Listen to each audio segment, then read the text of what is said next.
It may seem like today we are celebrating a church building in the city of Rome, but we are not. There is, of course, a church building in view. It is the Basilica of St. John Lateran, the oldest basilica in the city of Rome, the cathedral of the Pope, and often called the mother of all Christian churches. It is a basilica that I have been to and one that I deeply love. But this basilica is not our main concern. St. Paul makes this clear in the second reading where he tells the Corinthians and us that we are the building of God. We are God's holy temple. So to the extent we remember this basilica in Rome, we do so that it might help us to be buildings of God ourselves, to be better holy temples. So how can the Basilica of St. John Lateran help us to live the Christian life? It does so by pointing to change and continuity. The history of St. John Lateran is a history of change and continuity. The land upon which the church stands was given to the Pope at the time in 314, and a church was built upon it. In 443, an earthquake destroyed the church, and it was rebuilt.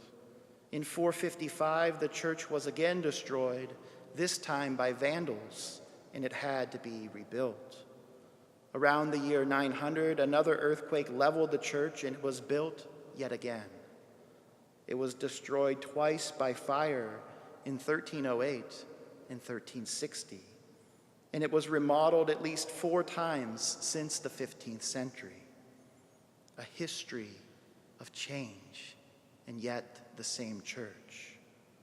This history invites us to accept the changes that come about in our lives and to celebrate the good things that continue.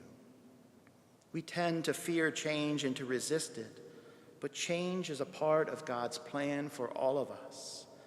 A healthy life can only be lived as we learn how to negotiate transitions. We have to be willing to leave behind some of the good relationships that we have made in high school or college, to adjust from one job to another, to cope as our children leave home or as we leave home ourselves for retirement living. We have to refocus when our health fails or when we lose someone we love in death. In any of these transitions, we are tempted to say, my life has ended. The beautiful structure in which I have been living is now destroyed. But life can continue, and we believe that God moves with us into our future. We cannot anticipate all the changes and transitions in life, but God knows all of them. God is already working to give us the strength to face them. God is already acting to place new people and new places in our life that will allow us to grow. And even as these changes take place, God makes sure that there are some good things in our life that continue. There are some friends from high school and college who remain friends with us throughout our entire lives. There are some things that we learned in our first job that we still use today. There are memories that connect us to our adult children and to those we have lost in death. Even as change pushes us forward, there is continuity of who we are and how we love. Even as life shifts in a new direction, we are still the same person that God cares for and that God has saved. Change and continuity is the pattern of life. This should give us hope.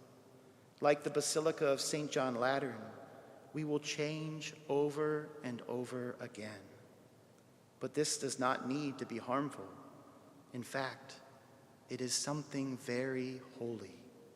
Not a holy church building in Rome, but a holy people who understand that our God is always building and rebuilding us, always making us new.